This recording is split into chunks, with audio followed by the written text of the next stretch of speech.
Alright, this is the fuel pump. This is basically the plug that goes on top, return and feed. And when it comes out, it comes like that, and it has a hat that sits on it like this. Now it's got 2, 4, 6, 8 bolts.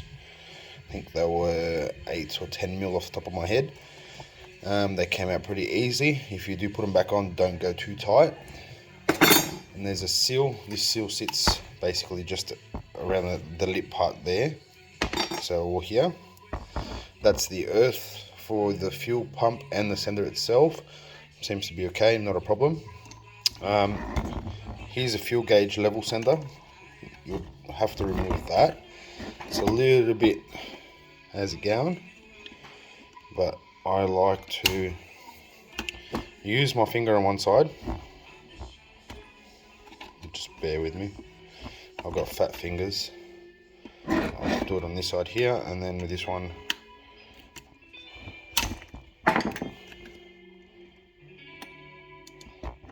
and once you pry those tabs and you push it down, it should be enough. See how they just sit there? You can just then gently pull it out. Sender comes out of the way. When you're putting it back, just keep in mind these tabs here have to slide into here first, and then the rest of it will slide into there, which is basically got the connector pins.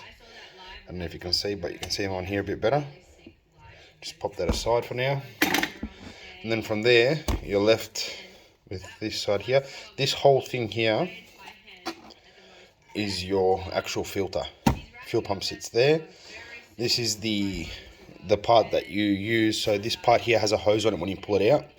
That goes to the other saddle of the tank, and that pulls the fuel from the other side into the side where the fuel tank or fuel pump is. I'll start with removing this. Now this has 1, 2, 3, 4 clips altogether. The harder one to get into is, I don't know if you can see it, but it's just in here. So I'm trying to angle it out for you. It's just there. So you can pry that in from here. I like to just, once that's in there, just leave that there and get yourself something else and pop this side out, and then that will basically drop it on that side there.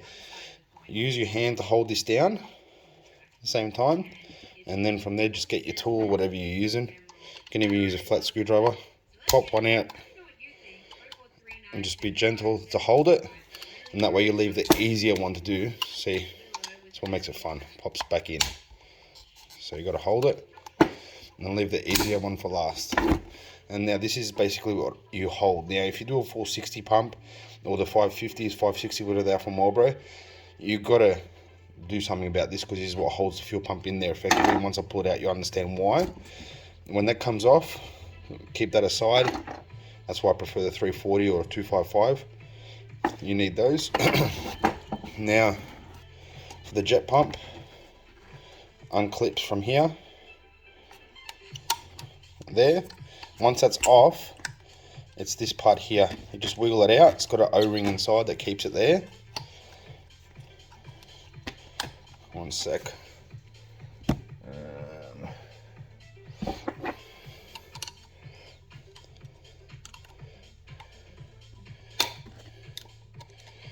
Ow.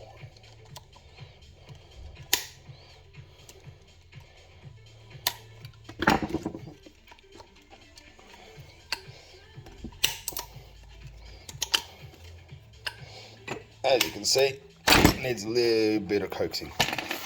So yeah, that has an O-ring there. Now when you get the jet pump killer, this comes off the block off. You use the same O-ring on there, push it in and just leave it there.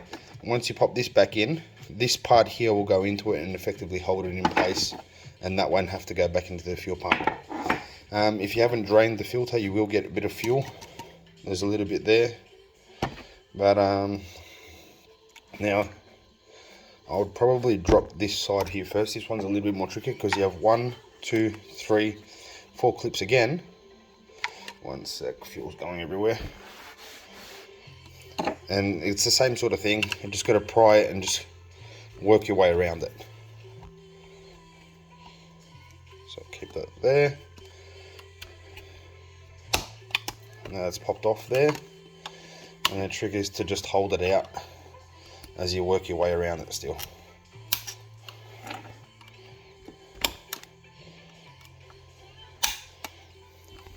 See, it just likes to pop back in quite easily.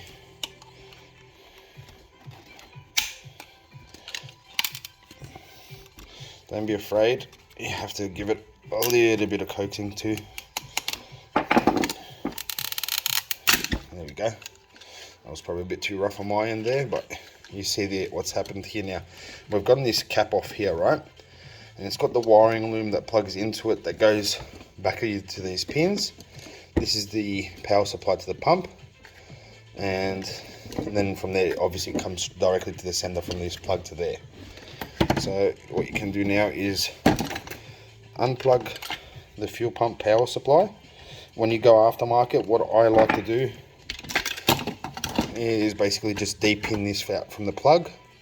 Nice and easy on these ones, being a factory sort of Toyota thing. You can just pop this out here.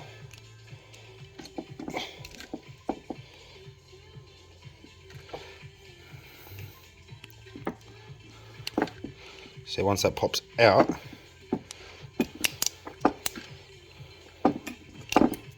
oh, that just went flying, but anyway, it exposes the pins inside the here, so you can pull them out and then just cut them short from there and reapply that, so that way you've got the same factory length of the loom where the fuel pump's going to sit, and you do your job that way. Now to remove the fuel pump, it's got, try and get a little bit of an angle there to see it. Here it's got the rubber and a holder there for the grommet. When you get an aftermarket filter like the Ryco one, it comes with a replacement for it. I'll just pull that out.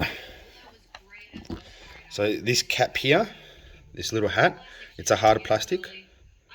Keep that and just keep note of how it sits, because when you put that rubber grommet on the Deutschwerks 350, you sit it right on top there, and see how there's an O-ring here originally.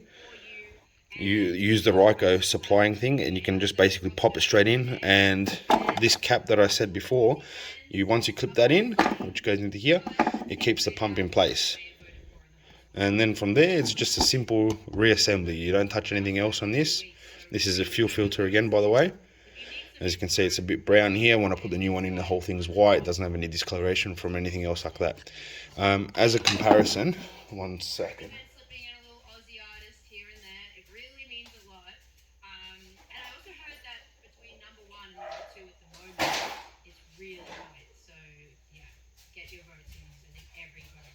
This is a Walbro 255 in pretty shitty condition, but you can see the differences. So the feed part, or where it comes out of, are the same location as the power.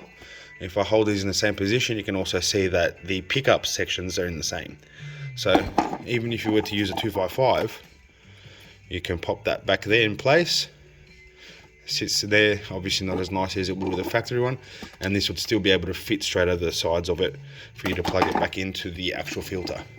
Now, looking at putting an aftermarket one, what you'll do, see the lengths? Now, I don't know how well it shows in the video there, but there's probably about a 2 or 3 mil difference in the height. You would probably be okay getting away with this, but you can see, just pop it in. Now from the top there you can see what's going on. I haven't put the cap in place. It's a bit hard to push it over that O-ring section there, but a little bit of force love and she's in, and that's pretty snug. You can pop that back on. You can see basically how it gives you that. The rubber is not in place, so it's not as tight as it should be, but fits fine. And the Deutschwerks 340, which I put in, is basically the same sort of dimensions, except for this part here was actually spot on and the same as here. I obviously used the supplied pickup sock there for that one, and yeah, it's pretty good. I hope this makes sense. If you have any questions, man, just ask.